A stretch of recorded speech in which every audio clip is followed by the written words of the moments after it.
Hello, hello. Hey. Hey, Hey, Hey, little wire cross there. Sorry about that. it's fine. I think the first username I had was Daniel Kayser 11. Maybe that Yeah, was that's old. my 10th brother. He's a real jerk. Okay, nice.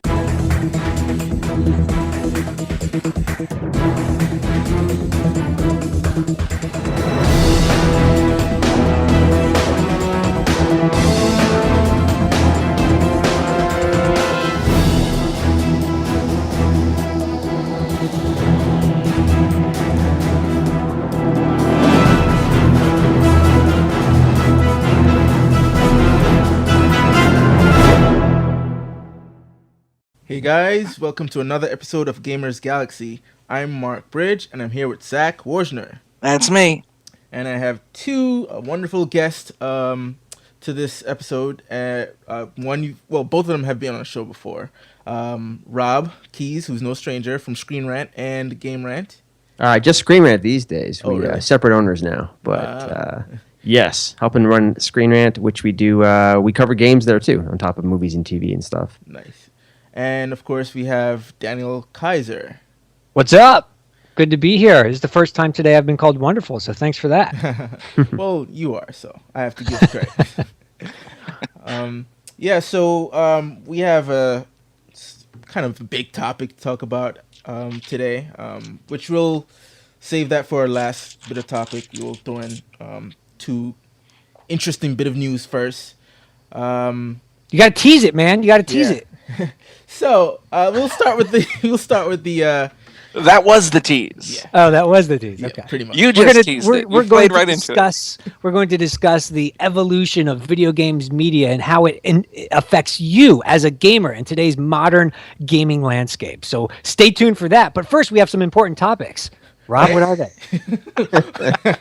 All right, so the first bit of news we want to talk about is the ARM, a company that develops graphic processors for mobile phones. One of the executive over there, I don't want to butcher his name, so let me just remind what his name is. He pretty much states that in a year, 2017, that the graphics on the phone will match up to current gen, which is Xbox One. His name is Nizar Ramdan. Yes. So basically, Xbox One, PS4, how the graphics are now in 2017, mobile platform will match that. And I want to ask you guys: is that just blowing smoke up our asses? Is that one of those kind of PR things that they'll naturally say, or do we really think that's what's gonna happen? I'll start with Dan. What do you think? You said Dan, right? Yeah. All right. I'm sorry because I usually go by Daniel. No one calls me Dan except for my mom. Sometimes it's actually more Danny, Italian New Yorker, but it's okay. So anyway, yeah, I actually don't think this is PRBS. I think if you look at the rate in which the graphics capabilities of mobile phones are progressing, it is feasible to think that within a few years that they will advance to that level. Now, there has to be context placed on that, okay? The context is that home console gaming, the hardware there supports a completely different experience than mobile. I mean, there's a lot of factors, including storage space and the ability to, basically facilitate these large scale experiences that is not facilitated through mobile. But in terms of hitting a quality benchmark for graphics, I think it's feasible to say within the couple of years that we will be seeing content on mobile phones that is very similar to what we're seeing currently. Now they're saying currently, okay? Obviously in every cycle of consoles, they get better and better. You look at, end of generation titles on the Xbox 360 versus earlier games on the Xbox 360 or PS3 or whatever. And over the course of time, developers get a lot better at, extracting every ounce of power from those consoles, so they get better. Right now, kind of towards the beginning of this life cycle, the games have a certain benchmark in terms of quality, which will undoubtedly improve. But will that benchmark that is today be replicated on mobile within a couple of years? Visually, I believe it can be. So, Rob, with this announcement, would you find yourself, I guess, playing mobile games more if this actually when this happens? No, no, I won't, to be honest, because it's like it can look as beautiful as it wants, but it's still something I'm holding in my hands. And the problem with that is that all these devices are inherently they're touchscreen devices, Right. so you just can't, like Daniel was saying, it does not compare. You know what I mean? Like for one, inputs aside, they don't have the like an online multiplayer infrastructure to do something like Call of Duty, or we're probably going to talk about a game called The Division coming out. You're never going to be able to do that in the current operating system world out there. You can't do that in iOS, you can't do that in Android. But the biggest thing for me has always been the inputs. You know what I mean? So you can play your puzzle games, and you can play certain types of games like simplified sports titles or strategy games. But you can't do like Tom Clancy's Rainbow Six Siege on a mobile device. There's just not enough buttons. You don't have the precision, and your thumbs being on the screen would block you from playing it. You know what I mean? Right. So yeah, like I like how Ramdan's quote is about.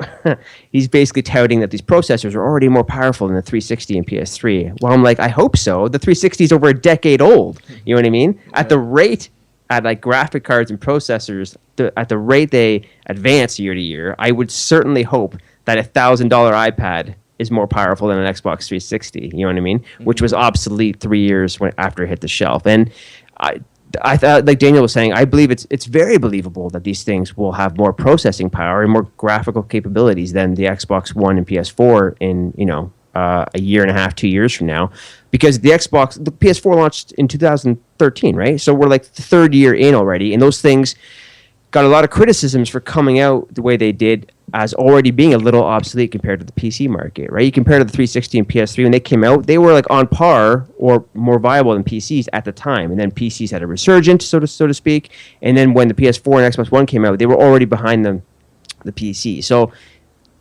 I almost feel like the tech inside the Xbox One and PS4 is, if it's 5 years old, add another year or two from that. I mean, yeah, that's just the way the tech cycle goes. It's no doubt that these things will have more powerful processors, and they're going to keep getting smaller and smaller. But none of that addresses the type of experiences you can have on a phone versus a PC or console, right? Right.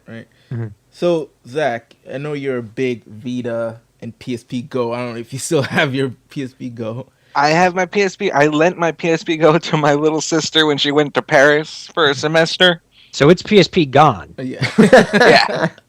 So, yeah, but I've still got my Vita. I'm playing Little Big Planet Vita right now. Really good integration of touch mechanics within the, it's the two sticks. It's the thumbsticks. So then, it's huge. Would you put that down to pick up a phone, the brand new phone, whatever phone you get? Well, it's like Rob said with the inputs. Because there's no sticks, I have an iPhone, an old iPhone that's not connected to any network, but that's neither here nor there. But I have Max Payne on it. Max Payne, one of the all-time great shooters. It's borderline unplayable on this thing. I mean, it has like simulated sticks, and you got to push little buttons that are on the screen with no feedback. Yeah. It's a mess, and like I can't imagine people who play through the entirety of like Grand Theft Auto 3 on their iPads. Well, and let's be clear here. They're talking specifically about graphics, and Right, also yes. one of the big things that was pointed out. Obviously, the interface and the input devices are a area in which mobile game developers who aren't really suffering right now. Let's keep in mind the mobile market has been exploding for years and continues to grow. This is a strict conversation about the graphical quality of these games, and to that end, I think that this is a feasible argument, but also his kind of contrast to your arguments, which are all very valid and also in line with what I'm saying, is that the new form of input is actually mobile VR, and that is something that is going to kind of mitigate the issues that you're talking about, because mobile VR is going to offer different types of experiences at a high fidelity that would be able to create a sense of immersion in ways that is different. Now, is that akin to the experience of sitting down and playing a game like The Division or like, Tomb Raider or something like that? No, it's a different experience. But then again, playing a mobile touch game, something that you might enjoy, versus playing a hardcore game on your console or PC you're going in with different expectations. So as far as visuals are concerned, that argument, I think we're all kind of solidified that it's feasible. And it'll be interesting to see how the rest develops. Yeah, that's actually just to touch on the VR part of it. That's also interesting because that also brings up the input side of it too, right? Because if you use the Gear VR or something like that, you're looking around, but if you compare to what's coming to PlayStation or the Vive or the Oculus Rift, those are shipping with controllers, and eventually they're going to have the add-on motion sensor inputs. None of those come with the mobile phone versions right now. So it's that also, much like video games, traditional video games on mobile versus consoles, for instance, that's going to be the same with VR as well. It's going to be a different type. Generally speaking, it's going to be a different type of experience because in terms of video games specifically, right? Because the inputs, again, are not there unless you're buying a set of peripherals that kind of match what's going to be available on consoles and PCs. But in terms of like watching a movie, that's a 360 degrees video, that input based on looking in different directions or moving your head, that will be similar. And that's, I think, what you're saying. That's as a first step into mobile VR, that's going to be huge. And it sounds like they're going to have the processing power to do it, in a year and a half, which is super impressive. So is there going to be like a sacrifice made just to get this? Like, for instance, our pockets. Are we going to have to really shell out? I mean, granted, a lot of these mobile companies... We don't have pockets in the future. I don't know what you said, Mark, but there are no pockets in the future. Yeah, right. So basically, a lot of these mobile companies have deals. You sign a 2-year contract, you get the phone at a lesser price, or you can, finance these phones. But are we gonna end up paying like $1,000 for these phones for them to have, or will they sort of develop it at a cost? No, I don't know. Sorry, go ahead. You go. Well, I think that there's going to be some degree of, if not backlash, just a disinterest in these high power phones. Just like how the 3DS has outsold the Vita by like 1,000,000 to 1. I'm thinking right now of like the first console. It was touted as the console style, at least graphics wise, mobile game.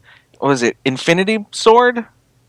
Infinity Blade? Infinity Blade, yeah. That was, 2011, 2010? And, it did very well, but we've found since then that the market has kind of shifted towards these, like, presumably zero-budget pay-to-win games, like the Kardashian game, which made, like, $80 million. Which is awesome. I'm just joking. I'm sure someone enjoys it. A lot of people apparently enjoy it. But yeah, I mean, the other thing too is, I don't think it's going to have like a complete shift in the way hardware is distributed. This is what they're saying is the natural progression, the ecosystem of mobile as it's progressed thus far. Nobody has kind of gone out of their way to buy a gaming device on mobile aside from the PS Vita and whatnot, PSP Go. So it's actually in contrast to that. This is saying this is your phone. This is a device that has become central to your life, and it also happens to have fantastic games on it now. The quality of those games is increasing, and what we're looking at here is, can they match the fidelity of the home console experience today? And the likelihood is, in bits and pieces, perhaps. Yes, it seems very likely that is something that will be the natural progression for the mobile market. Yeah, I'm going to blow your guys' minds here when it comes to cost. The iPhone 6S Plus in Canada, if you buy it without a contract, just the phone by itself, $1,335. Woo! Wow. Yeah, just so that's obviously That's a lot Canadian, of Molson. but that's 1,000 American. It's over 1,000 American still, even with the ridiculous exchange rate right now between U.S. and Canada. But to what Daniel's saying, I mean, it costs, if you want the biggest, latest, iPhone or Samsung device, that's what the cost is anyways, year to year. And yeah, they're just going to be a lot more sexier in 2 years. Right. All right. Hopefully I will be too. Don't we all wish that? All right. So I guess we can move on to the other topic, which we kind of mentioned a couple of times before, which is the Division. Coming this weekend will be the open beta for all consoles, including PC. For the Division. So we did the closed beta. I know Rob and I did the closed beta, but Zach and Daniel didn't. But you're both excited, I guess, for the game. Correct. Yes. So I guess Rob and I will start with this one about what our thoughts were on the beta. Well, what I loved it for one. I didn't go in as much as I did even when, like, say a game like the Destiny came out with the beta. Didn't go in as much only because it's the beta and any progress you make is gonna start over. I just basically wanted to get the hang of the mechanics, and what I've seen so far, I'm pretty excited for. What I'm worried about is the fact that, unlike Destiny, that takes place, over different planets, this is only in one city. I'm just wondering if this one city is enough to sort of like hold your interest, if the scenery alone will get you kind of bored by the time you get to the Have you endgame been to stuff. New York? I live in New York. This is like mini New York, though. Right? So, but other than that, like the first mission, was pretty cool. They gave you one mission, and a bunch of side quests, and it was pretty exciting. I didn't get a chance to play with anyone, but that was just my choice. I just wanted to just get a feel of the thing. But as far as gameplay wise, third person shooter, it's pretty solid. So yeah, I'm pretty excited. I'll definitely check out the beta, both for PC and PS4 when it comes out this weekend. What about you, Rob? What did you think of the beta? Yeah, the Division has been an emotional roller coaster for me when it comes to expectations. When this thing was first unveiled, like that very first gameplay tease, I think it was E3 2013. I was like, "Oh man, this is the game." And then I realized, wait a second, Ubisoft did this to me twice already. They did this to me with Ghost Recon Future Soldier, which looked so amazing when it first debuted. Then it got delayed, and it came out, and I was kind of like, 2 years too late. Right. And then did the same thing with the Rainbow Six stuff, with Patriots, and then that became Siege, of course.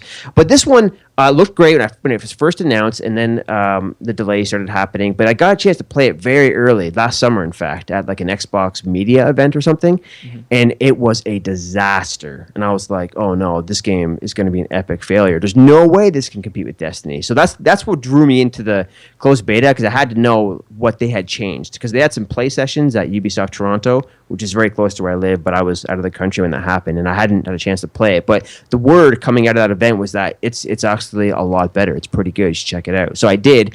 And I checked out the closed beta. It was on Xbox One, and I did get a chance to play with other people, and I think that is the way to play it. I know a lot of people ask me if it's something they can solo, and I'm like, well, you can, I guess, the story missions and stuff like that, but some of those things are real tough. Like, you're going to need some help in some of those things. And if you're the real big selling point of this game is stuff they haven't really fully revealed it yet. It's the Dark Zone stuff, and that is sort of like the PvP area, and that's where the good loot is going to be. That's sort of like the radiated zones where you really need to equip better gear and better weapons to go into, and like you really need friend support to be able to succeed in that.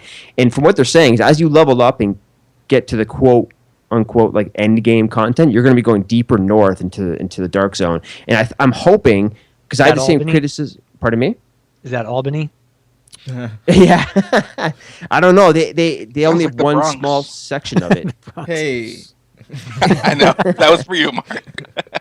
but like Mark's not wrong. Like the aesthetic is exactly the same everywhere. Like you know what I mean. Of course, there's only one. They only had one zone in the closed beta, but there's only like a few other districts they're going to have. They're not going to have certain key areas when the game launches in full. And then the Dark Zone, it still looks the same. I mean, like the air is a little more cloudy and reddish, but like the environments and the aesthetic are exactly the same everywhere.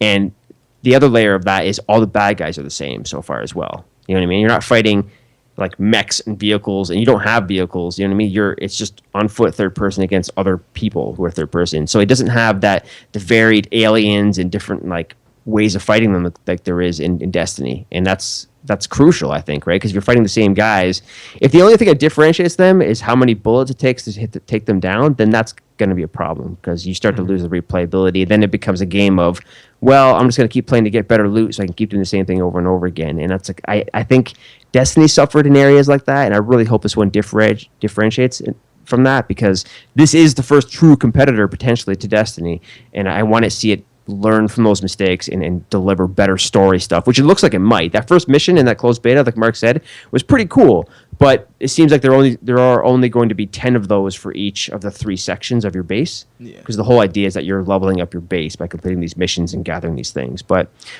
yeah, I mean the gameplay gets better as you level up. You know what I mean? Like I was worried that it takes like 40 headshots to shoot somebody down, and that's kind of goofy because it makes it feel like I'm not really firing a gun with bullets if I keep hitting them in the face and nothing's happening.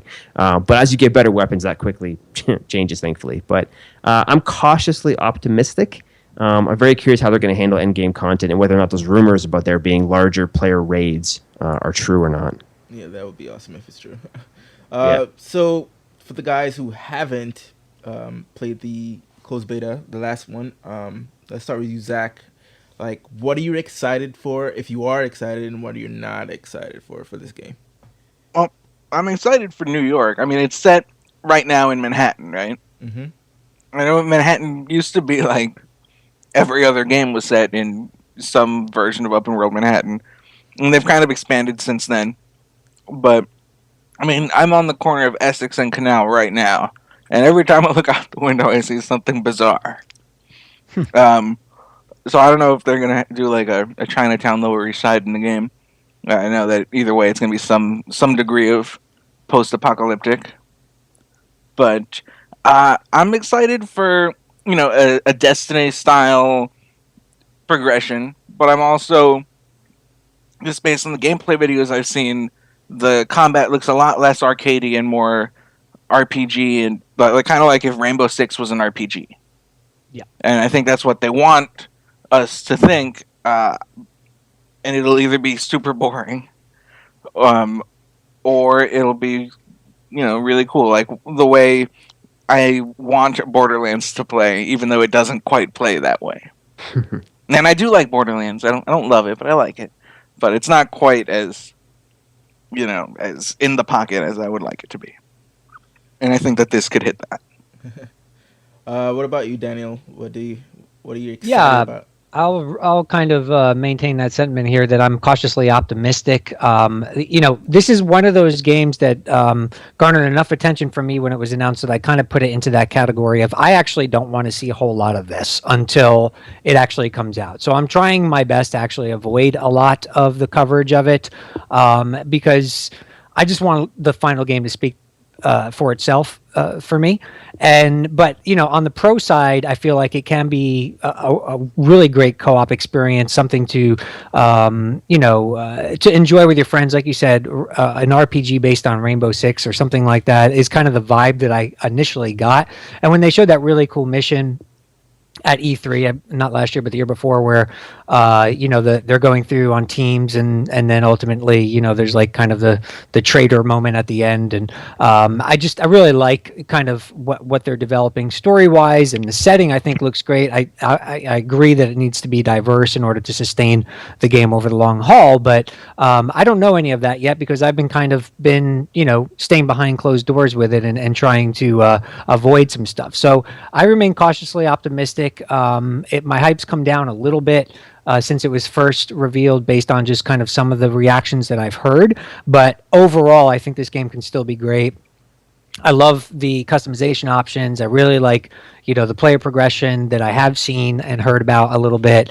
And yeah, just, this is definitely something that I hope does well. But I'm also hopeful that it isn't like as hyped up as a Watch Dogs or something like that, and then kind of falls a little flat and nobody's talking about it, a little later on. So, yeah, I guess you could, I was going to say, I guess you could say I'm divided, but that's just bad. Yeah.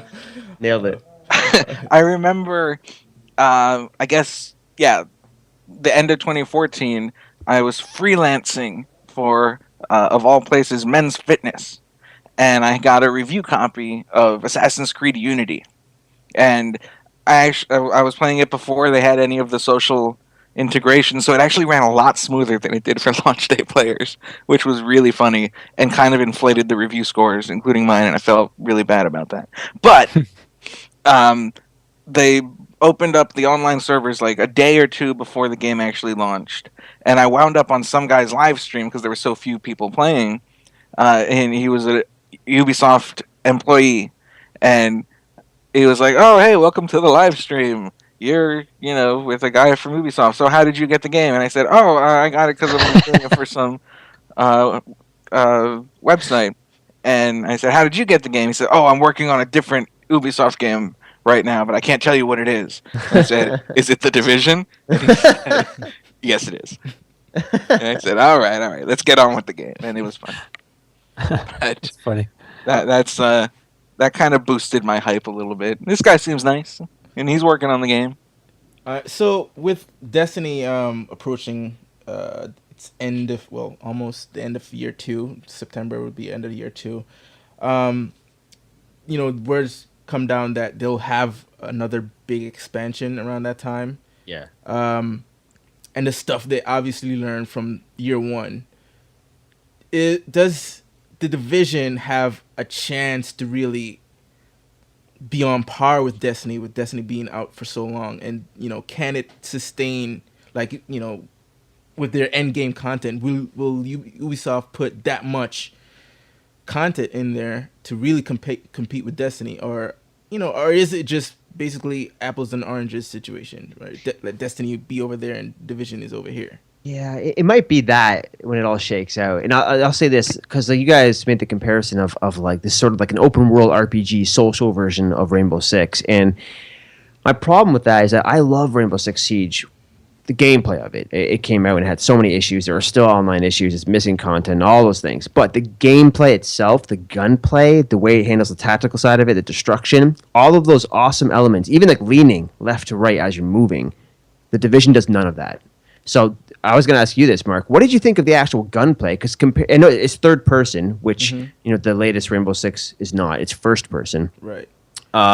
So I guess a more apt comparison might be Gears of War. But Gears of War is very precise. You're a heavy guy, but like when you feel the impact of hitting a wall into cover, and then when you go over cover and shoot someone with a shotgun or machine gun, like every impact from a bullet or a wall, like you feel that. In the Division, I felt like it was just kind of clunky and soft. I can't think of a better word for it, where like the bullets don't really feel right, and I feel like the movement controls are off, and I get stuck in the environment quite a bit. And until you get like a really powerful scoping gun, the weapons it feels like you're just shooting paintballs at people, Well, for me, that wasn't much of an issue. The only issue I had, which I guess you couldn't really avoid because they are taking it like with the RPG direction, is the fact that in other third-person shooters, even first-person shooter, you shoot someone in the head, it's instant kill, right? Yes.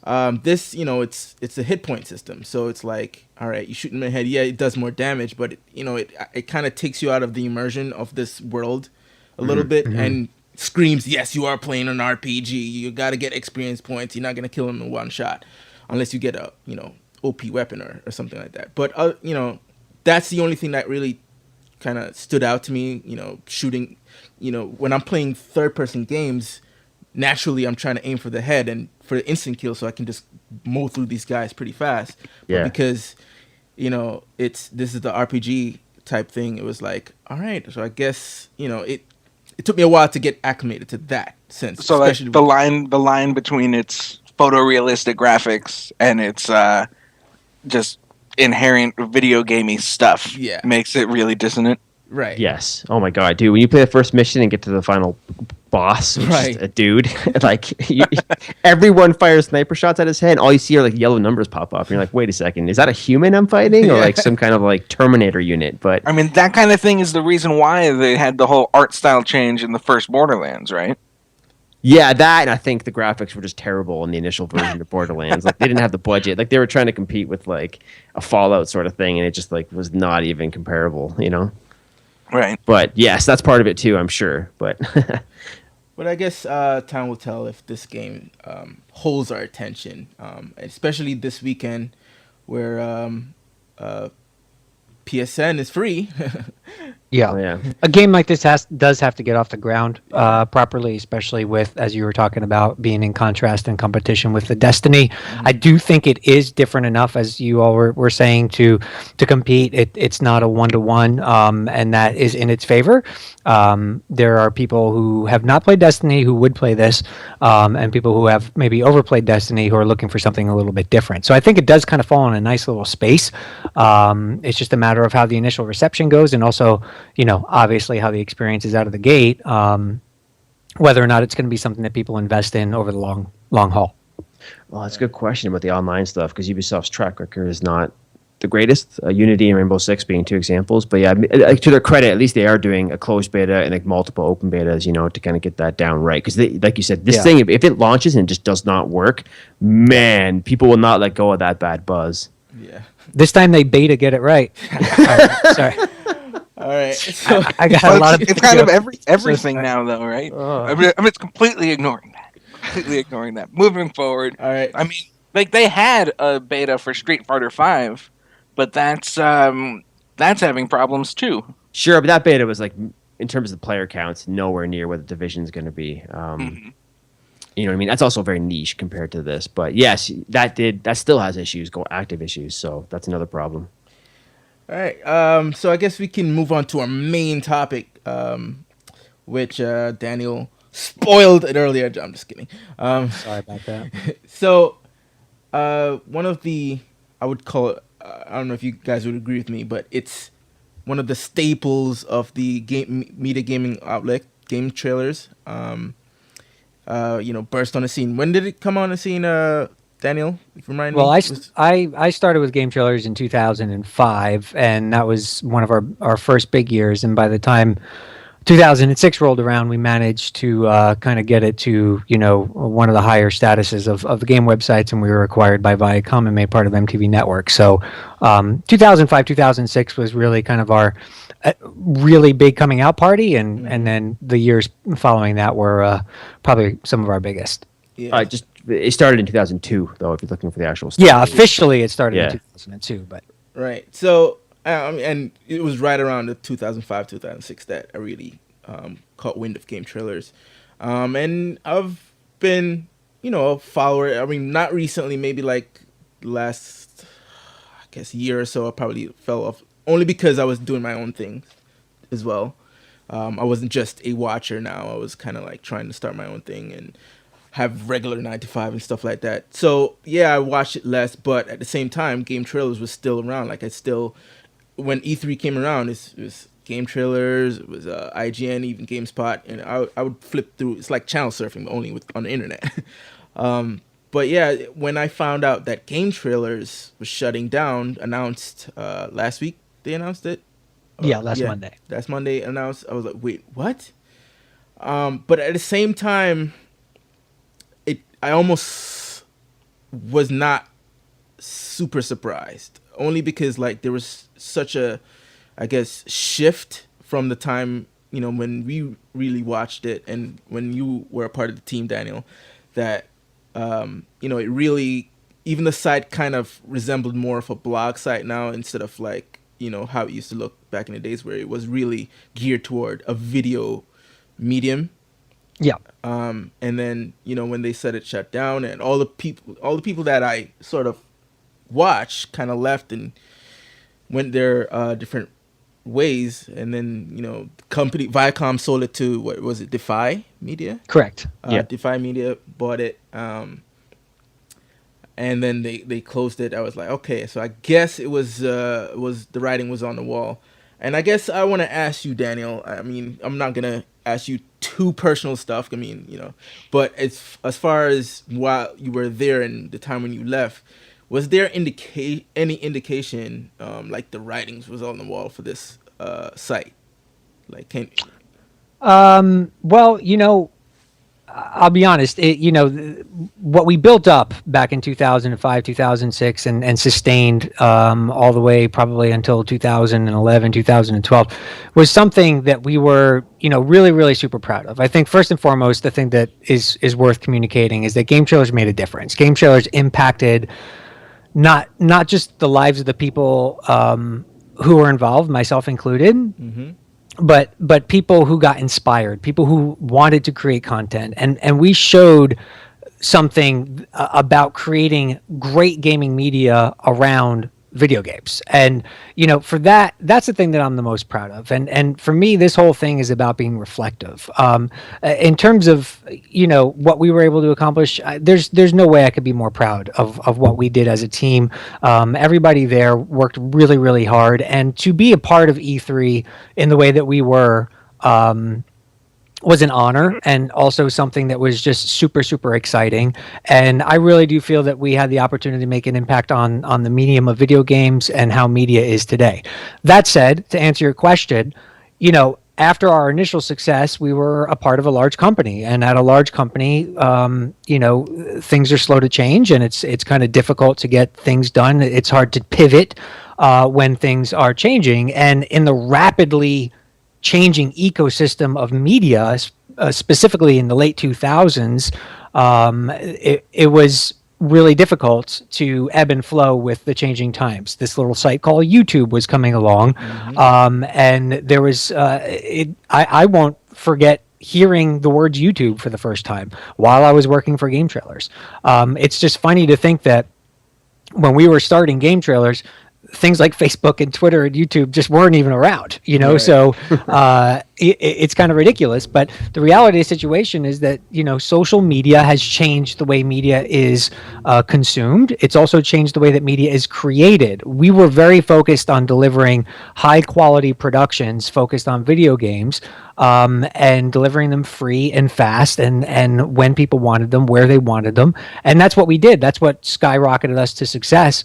We had this perfect storm of content that was coming at a time when people wanted to see the next gen consoles, at that time Xbox 360 and PS3, and we had the visuals to give them and the stories to give them, and we packaged it well. And also at the same time, people were getting faster access to the internet on a personal level, because just a couple years prior, a lot of people were struggling just to download, a 480 video, so it was not. It was really a perfect storm of things that happened with Gametrailers. But being able to adapt was the issue with Gametrailers, because of the fact that we were, quite honestly, a part of a huge corporation that was also coincidentally in a lawsuit with YouTube at the time. So the reality of the situation is that Gametrailers is a brand that made a difference, that made an impact. The people there are awesome, but the changing landscape of media, where production values became less important, anybody could really upload it, became more about presence than production. Mm-hmm. If you're there on YouTube, if you're constant on YouTube, YouTube advisors will tell you, just be there. It doesn't really matter what you're doing, just be there, because the more hours you clock of people watching your videos, the higher you get up on the exposure radar, and the more that people see what you're doing. So their metric for success is basically determined by quantity instead of quality, to be honest. And although there are a lot of great quality, productions on YouTube, their definition of how they vet content is largely based on reception and quantity. So we weren't really playing that game. We were playing the traditional, hey, we're in the industry and we're going to create kick-ass videos that are in line with what we've always done. And even though some of us really wanted to kind of change that culture and adapt, it wasn't really feasible to do that. So within the corporate structure that we were in. So that's, kind of went the way of the dodo, and it's unfortunate. And what's more unfortunate for me is kind of just everybody getting laid off on a particular day without knowing, and just kind of showing up. And also, to be honest, I think I'll just go ahead and say it. I think it's pretty classless to leave the website just hanging there now for 10 days, which it is currently as of this recording. That might change by the time this airs, but the reality of the situation is Gametrailers is just sitting there with no indication of like, hey, we've closed. Thanks for this. And that's not, Brandon's fault or anybody's fault over there. That's all on Defy. So, but if I accomplish anything on being on your show, it's an opportunity to say thank you to anyone and everyone who ever had Gametrailers in their life, because it affected my life greatly and put me on the path that I'm on today. But it was really great to be a part of something special like that, and I hope that we did a service to the industry that everybody working on that project really loves. Yeah, I know it definitely affected my life. Like I said, it was right around the time I really started to pay attention to E3 and get into what's going on in gaming. Like, before game trailers, you could only get your gaming news, or even before IGN, around that time, you could get your gaming news on magazines, which is cool. They have pretty cool pictures of the games, but when you actually play them, it's like, oh, what? This doesn't look like the picture. But being able to see it visually moving, you're like, all right, this gives you a better indication of what you're in for. What about you guys, Rob and Zach? Like, how did game trailers affect you, during the time it was around and when you found out it was shutting down? It was a gut punch hearing it shut down, but it also made me feel old because it reminded me of like just that. But that you're right, like Daniel, that primetime era of like 2005, 2006. Like I grew up having dial-up everywhere. Yeah. And when I first went to university, I had dial-up at home, but at school, living in residence, and then the following years, living with friends or whatever, and then going to the library. I literally went to the library to watch like gameplay videos and like trailer debuts and stuff on Game Trailers. Awesome. Like it was not just a destination; it was the destination to see the actual games being played, like what it actually looks like before it gets here. And that was like, I mean, I guess GameSpot did a little bit of that, but not as focused. Like Game Trailers had it all. You know what I mean? And then skip forward 5-6 years later is the Jeff Cayley era, I guess we can call it, like the GTTV stuff, the awards. Like that was video games in their prime when it comes to consoles blowing up the way they were, hitting TV and stuff like that. And in a lot of Getting ways, celebrities involved, going prime time. It was Samuel L. Jackson, yeah. Yeah. It was everything. It was like, it's kind of like, I don't made want to fun say of it, we're out of it. It's the glory days in a lot of cool ways, but I'm not saying that has ended because obviously video games have exploded in so many other ways, YouTube being one of them. But yes, I went to the library in those years, a decade ago now. Oh man, we are old. And it was like I get all my gaming stuff, my fix, if you will, from from GT, and then I would go. YouTube was just starting up then, and this is how much YouTube has changed. I would watch pirated episodes of South Park on YouTube back when people could upload full episodes. This is pre-acquisition days by Google, but yeah, no, I mean it's crazy. It's too bad, but I fell out of it, to be honest. The last 3-4 years, GTTV wasn't it's because of all the reasons they said in their Facebook post. There's just so much competition now, and there's so many. Because there's so many people doing it on YouTube. You have so many niches covered by experts. Not only that, though, and I'll just jump in real fast just to say, not only that, but also the fact that when we were really rising, it was because we were actually needed. Like, we had an audience. People were coming to us to see everything. Exactly. We would develop an audience, and when a company, EA, Ubisoft, whatever, when they wanted to get their game out, when they wanted to talk about their game, they needed to come to a media outlet. Well, that doesn't have to happen anymore because everybody develops their own audience and has the opportunity to kind of be able to deliver the right message to the right audience in the right moment, exactly what they want. So the middleman isn't really required, to be honest with you, anymore. So we didn't really adapt to that. I was trying to get us to be a production studio, to be honest, and really just focus on doing really high productions for a variety of things, but it didn't really pan out, and that's okay because what it delivered and what it did and the lives that it touched is bigger, but it is really kind of a little surreal to know that when you go to Gametrailers.com now, there's nothing new coming along.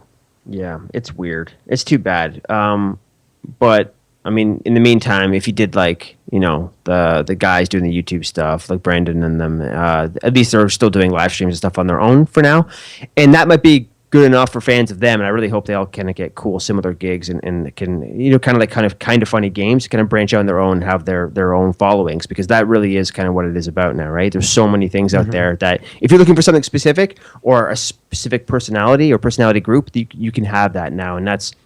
I really wish everyone involved, the best of success going forward, because they certainly deserve it. It's a shame seeing the YouTube channel that has like 500,000 subscribers, but each video only has 20,000 views. It's just because there's so many people doing it, right? It's just the same thing everywhere, unfortunately. But there are people who are immensely loyal, and I hope they stick around. So pour out a drink for them. What about you, There you go. I guess I'm the only one who was actually watching game trailers at the end. Maybe. Based Loyal on to the what end, you guys man. are saying. Loyal to the end. I didn't really start watching intently until the post Kayser era. I hear that's the best one. Well, like Rob, although I'm certain he's got a handful of years on me, I used to go to the library and watch Gametrailers videos. It was like there's a new Metal Gear Solid trailer. Gotta go to the library and watch it. Books. What? Books? No. Game trailers. Much more educational. Yeah. But, like, over the past, 2 years or so, I didn't watch it from the beginning, but my brother and I, every Wednesday afternoon, we'd get lunch, get around the PS4, and watch Kyle Bossman do his jam. Mhm. I thought that was an incredibly smart show, and I think that, in the shift to personality-based kind of content, like blog-style programming as opposed to big productions, I think that let him stand out that much more as being just a really smart and talented dude. I don't know if maybe he's an asshole or something. I don't know, but just as far as his show goes, I was just in awe, and I think that their content where it's really just them in front of a camera having to riff about games. I think that inspired me to try and be smart and to be a faster writer and to be able to be quick on my feet. Is the goal. Not that has remotely been accomplished. And actually, I didn't watch Daniel Kayser that much on Gametrailers. I watched him on Spike. Oh.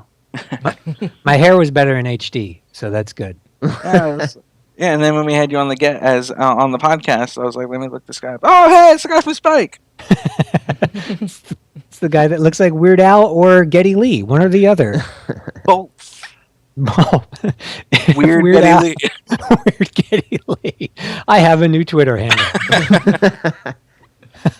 All right. So what do you think that means for, I guess, the remaining big gaming outlets out there? Like the GameSpots and the Kotakus, or do you think that this signals any kind of change for them, or is it because Game Trails was such a video driven site that maybe that's what happened? Are you asking me? Yeah, or anyone, if anyone wants to chime in. I'm not going to speculate, but I'll just chime in and say that, in a nutshell, just to be blunt, those companies have companies and higher ups that are more behind them than what we had at Game Trailers. That these are more established. Both of those games. Spot and IGN were around before Game Trailers. There's a lot of history and pedigree there, and they're both embedded in a way to where they are sustainable as a business, but as a brand. But they really need to either be really so big, like IGN is, that it comes in, lots of little hits, or just finding ways to brand themselves. I don't know. I'm not going to speculate, but what I would say is that the landscape of media in general is changing to be less about large tentpole brands and more about individual personalities. Yeah, just to add on to that, and because of that, I'm noticing, and this is the same thing in the movie blogosphere, a lot of the personalities behind the sites have left to do their own things or doing their own video content.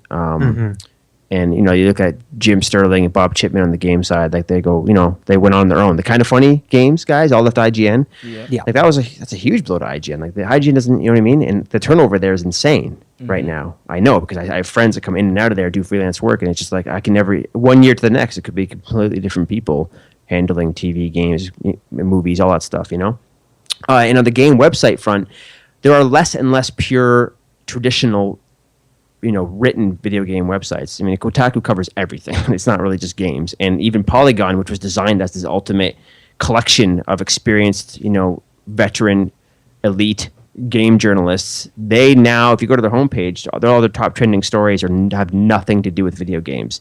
They are covering movie trailers and TV recaps. You know what I mean? So that's also interesting. So, and they've been sort of replaced by, not replaced, but again, it goes back to the personality and niche thing. People wanting to read League of Legends updates are not going to Polygon or Kotaku or Game Rant. You know what I mean? They're going to a League of Legends site or Right. League of Legends streamers or you know what I mean, or YouTube channels. So it's weird. So I don't know. It's tough. So it is changing. It's having a drastic impact, and that goes far beyond just what video is. But it's a similar problem on the print side too, because like I said, there are very few video game only sites that are not covering movies or other things, because there's just so many other sites out there that can do a specific thing better because that's all they do. And we see that all the time. So it's very interesting. And even on Screen Rant, we cover movies, TV, and comic book stuff, and now some game stuff too. So it's tough for sure. So is it that companies, the way how I guess you online personalities are being developed? Obviously, once you get a following, there's not really any need to actually work for a company. But then once you're in a company before and then you have a personality, is it that the companies don't see the value in that personality or can't invest in that personality? Like, is it possible for a company to say, all right, I want to keep you, like kind of like when Greg left and started Kind of Funny Games, left IGN? Couldn't the guys who own, I forget who owns IGN now, I know it was Rupert Murdoch at one point, I don't know who owns them now, but is it impossible for them to say, hey, these guys are valuable, let me invest in these guys? Like, is that like an impossibility at this point? It is a good question. I to be honest, every situation is different. So the reality of the situation is that typically when that comes up, that's going to come up in a space where either side doesn't know for sure. So, at the time that Greg, who's a good friend of mine, great guy, love him, he's awesome. But at the time that he left IGN, like, we knew he was popular and we knew what he was capable of, but was he and his crew able to actually break off from IGN and sustain themselves individually? That was not a known quantity. Right. And so usually this tipping point happens where it's like, I think I'm going to, if either party knew, hey, you can't survive by yourself, or I can completely survive by myself, well, then they just do it. So I think there has to be situations in which the business hierarchy kind of says that they're in it for more than business, perhaps, that they believe in somebody and they want to support somebody and that they want to give them everything that going solo would be able to give them and more, versus the risk that the person is going to take from saying, I don't want to be with you and I'm going to go do this by myself. These are all things to be weighed out. It depends on the individual. It depends on the individual's comfort level. Look, the reality of the situation is Greg's awesome dude. He broke off from IGN. I'm married with 3 kids. Like, I'm not going to break off from Gametrailers and try to do something independently when I got mouths to feed. You know what I'm saying? You got 5 guys want to sit in a kitchen and talk about stuff all day. Then great. They're busting their ass, but it's a different situation when you have 3 kids, Yeah. So every situation is different, and this landscape has made things pretty complex. But ultimately, my thing, what I say, however silly as it sounds, is if you're following your passion and you really believe in what you're doing, don't let anything stop you, and pursue it with all your heart. And if you can do that, then hopefully you'll find success and people will dig what you're doing, and you could, make the industry better. For sure. Right.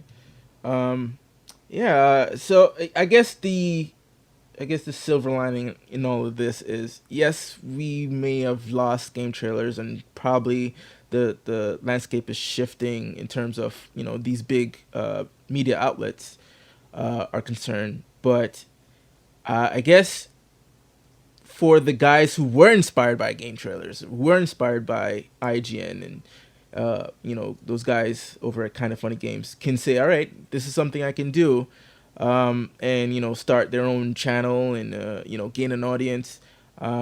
And I see that as a silver lining. Now, the problem, which I hope never happens, because, all good things, right, is that it becomes so easy that, the production-wise, you lose that. Is there a way, is there I guess a backlash that could possibly happen where anybody can say I put a camera up and then just say hey, and speak their mind, not really think about putting the amount of I guess detail into the production as that happened like 3 years ago. People are doing that now.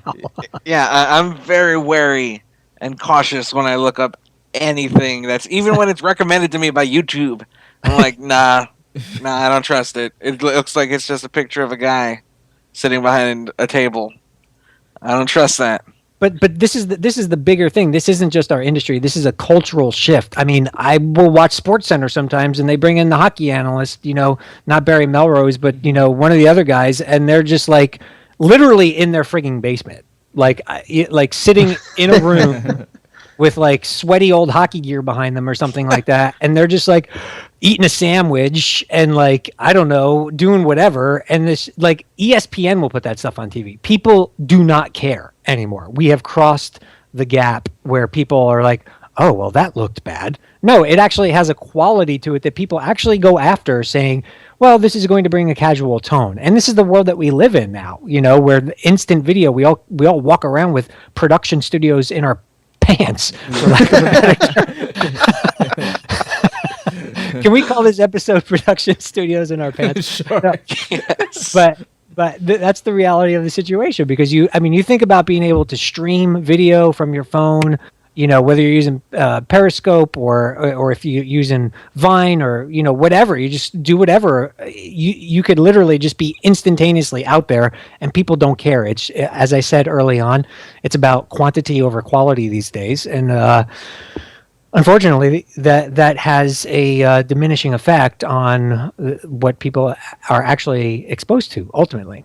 All right. So I guess time moves hell if people get desensitized and just cannibalize each other with viewers and subscribers and let's see, would you say this is kind of the wild west of the online right now, or do we have a structure yet of online community? Is this like Personally, I think it's the wild west. I mean, like, it's just no one knows. Like, and here's the X factor.